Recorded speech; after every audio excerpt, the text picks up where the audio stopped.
Bom dia, Paulo.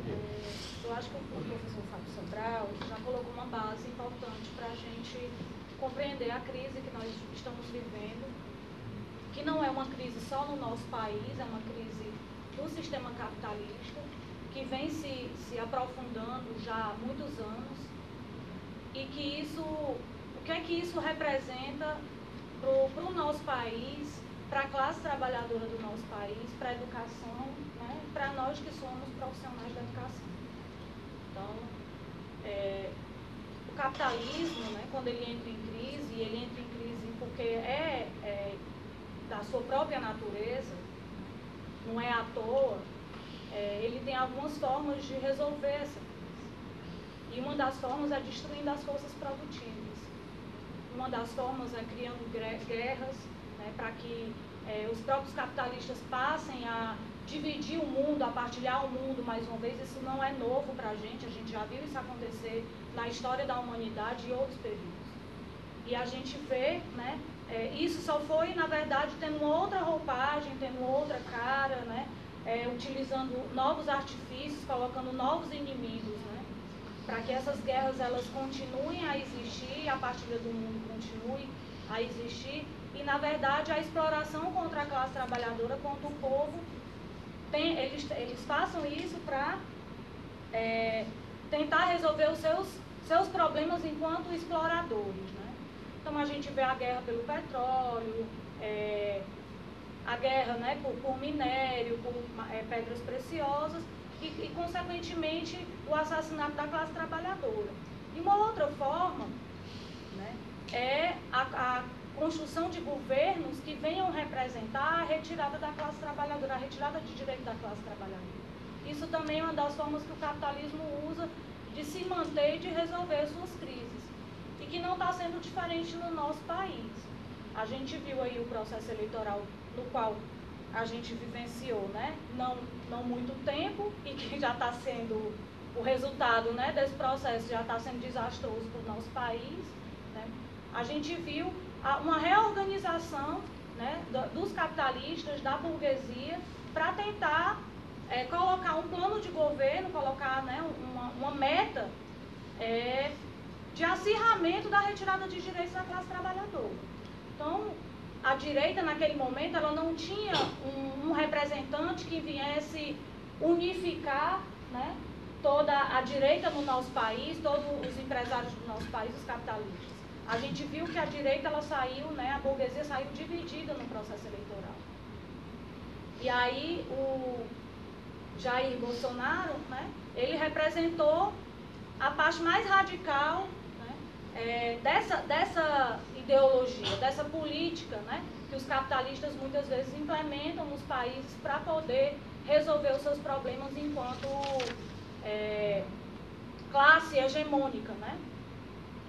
E aí a gente viu que todo aquele processo, aquela luta política, né, ideológica que começou a ser travada dentro da sociedade, aquilo dali não foi à toa.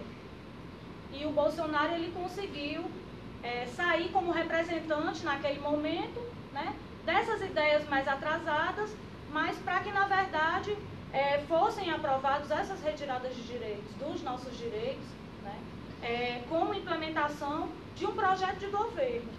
Então, não é porque ele é doidinho, não é porque ele não sabe o que ele está falando, né? Porque ele é apenas preconceituoso, porque ele é preconceituoso, a gente sabe disso, a gente sabe que ele é machista, a gente sabe que ele é misógino, né, homofóbico, mas não é só isso. Racista, né? Mas não é só isso. Por trás de todo esse preconceito do Bolsonaro, existe algo muito bem planejado, algo muito, né, um plano para concretizar, né, que o capitalismo ele continue avançando, continue conseguindo manter os seus lucros, né, os capitalistas continuem mantendo os seus lucros. E para isso a gente sabe que nesse momento é fundamental que eles retirem os nossos direitos, que eles aprovem medidas, né, que cada vez mais o Estado se responsabilize menos pela vida da classe trabalhadora, do povo desse país. Então, a educação não está fora desse plano de governo, não está fora desse projeto dos capitalistas a nível mundial. Se a gente pegar, né, os países aí afora, quais são os países que ainda existem universidades públicas? Né? Que a educação é pública? Ou que já não foi feita uma reforma da Previdência que retirou, né, os direitos dos trabalhadores de se aposentar com dignidade mínima, porque dizer que também da forma que a gente vive hoje também não é bom, não. Não resolve os nossos problemas. Né? Mas essa reforma que está vindo aí, ela é desumana, ela é assassina. Né? Então, quantos países já não passaram por esses processos? Então, isso coloca para a gente que não é apenas o Bolsonaro, não é apenas o Trump, né? Mas é um projeto que ele já existe há bastante tempo, que é um projeto de dominação. Né? Nós vivemos em uma sociedade de classe. E a classe dominante, né, a classe burguesa, ela sempre vai se utilizar dos seus representantes para conseguir se manter no poder e com mais lucros possíveis. Né? Então, a educação, ela tem sido atacada muito nesse sentido, muito no que o professor Fábio Sobral já colocou. Né? Por que os professores são a bola da vez? Por que a educação é a bola da vez? Porque nós somos ainda um dos poucos países que tem uma educação pública. Por mais dificuldades que a nossa educação tenha, por mais precarizada que ela seja, mas ela ainda é pública. Né? Nós ainda conseguimos garantir a educação para parte da nossa população, mesmo que essa educação ela não tenha a qualidade que nós queremos, ela não seja uma educação democrática, né? Mas ela ainda é uma educação pública. Mas isso, para a classe capitalista, para a burguesia, né, não serve mais, porque eles têm que tirar de onde eles podem, né, para poder se manter, porque eles não vão tirar dos bancos, né? Eles não vão tirar da dívida pública, eles vão tirar da classe trabalhadora, eles vão tirar da educação, eles vão tirar da saúde. Então a gente vê também mais uma vez essa guerra ideológica, ela sendo traçada e ela sendo travada dentro da sociedade, e a educação sendo uma das principais vítimas disso, né? O ataque aos professores e às professoras desse país, né? Sendo feito de uma forma desleal.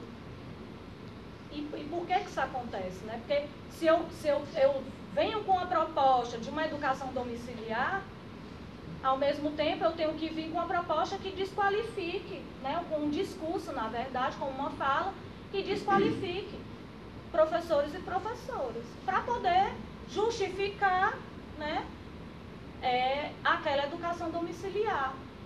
Então, eu tenho que dizer que nas escolas públicas municipais de Fortaleza, as professoras estão ensinando sexo às crianças, está sendo distribuído material, né, nas formações do município, estão sendo cartilhas, né, que ensinam essas questões. Então isso não é à toa, isso é para desqualificar um trabalho feito, um trabalho público, né, da rede municipal de educação, o nosso trabalho enquanto professoras do município, eu também sou professora do município, né, e acho revoltante esse tipo de postura e de posição, mas a gente tem que ter muita clareza do que, por que isso acontece, para que isso serve, né? E não é uma louca que vai na internet divulgar fake news porque ela é uma louca sensacionalista. Não, tem um porquê, tem um objetivo, né? E o objetivo é cada vez mais retirar, né, esses poucos direitos que nós temos, é atacar a nossa educação, é atacar a classe trabalhadora desse país. E nós, professores e professoras, estamos sendo uma das principais vítimas disso, desde o processo da eleição até hoje. Então, também não é à toa, né, que o governo federal tem cortado, né, as verbas para a educação pública, não só a nível universitário, né, das universidades federais, mas também da educação básica, porque ali vai minguando, né, e a gente sabe que isso também não é novo, porque, por exemplo, a própria Petrobras, né, o que está sendo feito com a Petrobras há bastante tempo no nosso país? essa guerra ideológica também, essas opiniões que ficam sendo compartilhadas e disseminadas sobre a Petrobras. Não é à toa, é para um processo de privatização. Então, todas as grandes estatais que foram privatizadas no nosso país passaram por esse processo de desgaste, né? Para criar aquela falsa ideia de que privatizando vai ser melhor, porque quando privatizar resolve o problema, porque o problema é o funcionalismo público desse país, o funcionário público desse país que não tem responsabilidade. Então vamos privatizar, né? Vamos tirar a estabilidade do funcionário público, porque dessa forma a gente vai moralizar, né, as coisas e a gente vai resolver os nossos problemas, porque o problema desse país é que tem pouco cidadão de bem, né? Então, vamos lá moralizar dessa forma, privatizando cada vez mais as nossas estatais, que já são poucas. Então a educação está correndo, né, sendo atacada dessa mesma forma, exatamente para ser privatizada. Existe um projeto, né, que o governo estadual está colocando em prática, que é a venda, né, das nossas creches, né, das escolas de educação infantil, né, para a rede privada. E aí, naquela creche, naquela escola de educação infantil, ele vai destinar algumas vagas para crianças oriundas da população mais carentes e tal, e o restante das vagas, aquele capitalista ali, né, tubarão do ensino, vai administrar da forma que ele achar por bem. Mas é um prédio público, que foi construído com o dinheiro, né, com o nosso dinheiro, os nossos impostos, que vai ser destinado à rede privada, porque o município não conseguiu atingir as metas do Plano Nacional de Educação. Paciência, se não conseguiu atingir, aí a resposta é privatizar, né? Então, esses ataques, eles vão acontecendo para estar justificando, na verdade, os ataques no aspecto econômico, né? Os ataques no aspecto da retirada de direitos da nossa população mais carente, né? Então, a gente que está em sala de aula todos os dias, a gente vê o quanto é difícil, quanto a nossa educação é precarizada. A gente estava conversando antes de começar, né? Falando que é um ambiente insalubre, né? Que não tem condição de você manter sua saúde intacta, você dando aula numa escola, né? Vai desde o bebedor ao livro empoeirado, a sala de aula quente, ou quando tem ar-condicionado, o ar-condicionado empoeirado, sem manutenção, né? É a violência que está entrando dentro das escolas cada vez mais, né? É a falta de democracia. Então, muitas vezes a gente não consegue dar o nosso conteúdo, né? A gente vai conseguir doutrinar alguém? Né? Então, muitas vezes não dá nem tempo. Não dá nem tempo. Né? Se a aula é de 40 minutos, a gente passa 30 pedindo silêncio, né? Eu peguei um Uber uma vez para ir para a escola e aí o Uber me identificou, assim, no meu primeiro mês de profissão. Você é professora? Eu disse, como é que você sabe? Já está sua voz. E você já está com aquela rouquidão característica da professora. Gente, aquilo me assustou, eu estava dando aula há um mês. Né? Então, assim, esse nível de problema que a gente enfrenta dentro da escola, a gente ainda vai ter condição de estar doutrinando. Agora, também não estou dizendo que professor tem que estar em cima de muro, né? Não estou dizendo que a gente não tenha que ter lado, porque nós temos um lado sim, e o lado que nós temos é o lado da classe trabalhadora, né? A gente tem que ter uma defesa da educação pública, a gente tem que perceber que a gente dá aula para crianças que estão dentro de uma situação social de vulnerabilidade enorme, e a gente tem que ter o nosso papel não só de ensinar os conteúdos, né, mas também de que eles consigam ter discernimento das coisas, ter entendimento, né, do porquê que a nossa sociedade, as coisas acontecem da forma que acontecem. Eu passei, quinta-feira, né, eu passei 10 minutos abraçada com uma aluna, porque ela estava tendo uma crise de choro, lembrando do irmão, porque o irmão tinha sido assassinado. E aí o nosso papel é só acolher, né? Ou é tentar o mínimo possível, apesar de todas essas dificuldades, de resolver a situação daquela aluna, né? Que tem um irmão assassinado por conta dessa questão da violência do Estado, né? Da violência da sociedade, fruto, né? Dessa sociedade de classe que nós vivemos. Então, assim, para ir concluindo, eu queria encerrar muito pelo que o professor Fábio Sobral também encerrou falando. As condições do nosso país não são boas, né? A gente tem passado por esse processo de fascistização, né? A educação tem sofrido com isso, os trabalhadores e as trabalhadoras têm sofrido com isso, como eu já coloquei, isso não é à toa, né? Mas o que fazer?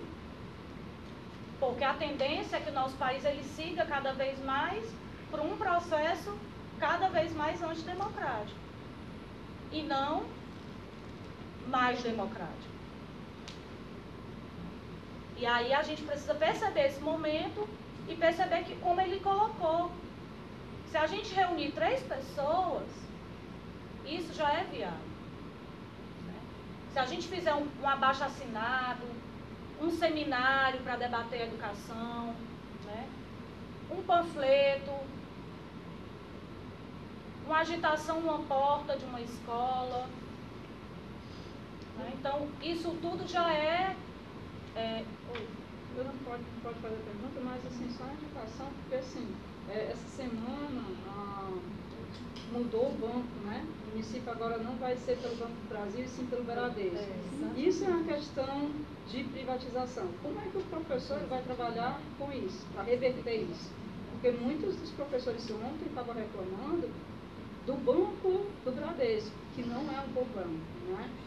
E por que somos trabalhadores do município e temos que receber pelo banco privado? Cadê o banco do Estado, do governo? Né? Isso é uma coisa que a gente pode ser trabalhada nessa categoria. Né? Deixa eu só complementar a ideia da Francisca. Né? Eu sou professora temporária da CEPUR, temporada nova, e eu faço doutorado aqui em Sociologia na UFC, eu fico indo e vindo. Né? E isso que a Francisca falou é uma tendência no interior também. As prefeituras municipais estão fazendo esse mesmo movimento, essa lógica está intrincada entre eles, né? Ou seja, quem é servidor municipal vai ter que deixar obrigatoriamente, senão não recebe salário. Vai deixar o Banco do Brasil, que temos uma agência morada nova, e vai ter que passar a migrar para o Bradesco. É uma imposição. A gente vê aí o poder dos bancos na nossa sociedade. Claro. Só para endossar o que foi afirmado, quando eu lecionei Pacatuba em 2012, eu recebia no Banco do Brasil o salário. Agora, voltando a lecionar no município, esse ano, 2019, é no Banco do Bradesco, que a gente passa a receber o dinheiro. E a nossa opinião, né, ninguém nem quer saber, perguntar, porque a gente, né, é um verdadeiro absurdo e é uma questão que a gente pode se organizar sim.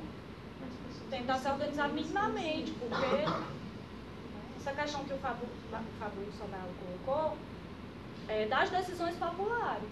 Então, esse ato da gente reunir 3 pessoas, esse ato da gente reunir, fazer um seminário, de juntar, vamos aqui fazer um panfleto, colocar a nossa indignação, por que foi mudado com o banco privado e tal. Isso, né, para a gente pode ser pequeno, mas não é. Não é algo pequeno. Isso vai nos mostrando que a gente tem autonomia, a gente tem condições, sim, de reverter o que está colocado aí. Nós temos condições de pegar a nossa história, o nosso destino nas nossas próprias mãos e modificá-lo. Porque quem tudo constrói nessa sociedade é a classe trabalhadora. Né? Então, o poder está nas nossas mãos e não na mão da burguesia.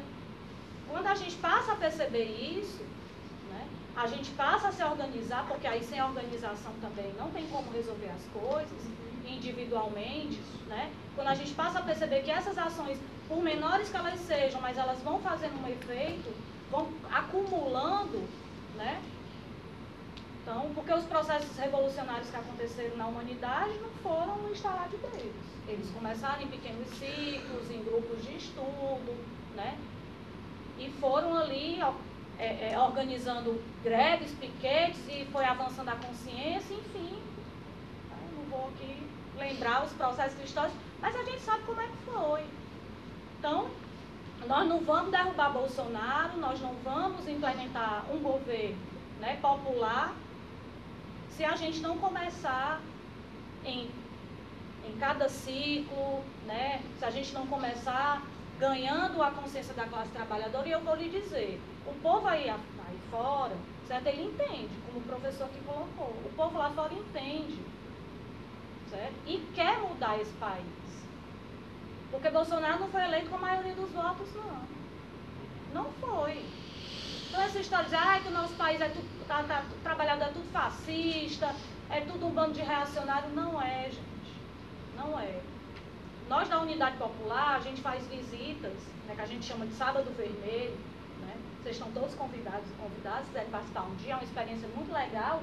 A gente vai num bairro popular, conversar com as pessoas, estamos falando muito atualmente sobre a reforma da Previdência, né? E a reação das pessoas é a melhor possível, certo? Você não vê lá no Siqueira, lá em Maracanaú, lá no Curió, você não vê as pessoas nas ruas ou nas casas que a gente bate, vai conversar, defendendo esse governo, não. Você não vê dizendo que não quer se aposentar, que está certo essa reforma da Previdência, ou que foi certa a reforma trabalhista. Muito pelo contrário, as pessoas querem se organizar, as pessoas querem derrotar esse processo de fascistização do nosso país. Agora, elas não sabem como, né? Elas não têm um farol, elas não têm, ou elas se veem sozinhas, né? E aí é isso que a gente precisa perceber. Como o tema, né, da mesa coloca, é hora de organizar a resistência, a gente precisa organizar essa resistência, né? Eu acho que a gente já tem organizado, né? Porque nós não estamos aceitando calado. Tem gente assim, poderia ser muito mais radical os atos, né? Às vezes parece procissão, não aguento mais ficar dando volta no sol quente. Também acho que poderiam ser muito mais radicalizados, mas a gente está indo para as ruas. A gente está dizendo não, né? E a gente pode aperfeiçoar, sim, esses processos de luta, de mobilização, até chegar num processo de radicalização, né? Mas nós estamos nos levantando e a gente não pode aceitar, né, o que os meios de comunicação querem colocar, que nós estamos calados, que nós temos Rivotril na nossa água, que a gente tem que aprender com o povo argentino, que a gente tem que aprender com o povo não sei o que. Não, a gente pode aprender sim com o povo brasileiro, porque o povo brasileiro já derrotou a ditadura militar no nosso país, o povo brasileiro já se libertou da escravidão, as mulheres já conquistaram muitos direitos, apesar de serem poucos, a juventude também. Então a gente pode aprender com a nossa própria história, com a nossa própria resistência e resistir mais, né, até derrubar esse governo fascista, né, o governo dos banqueiros do nosso país, e implementar um governo dos trabalhadores, um governo popular. É isso.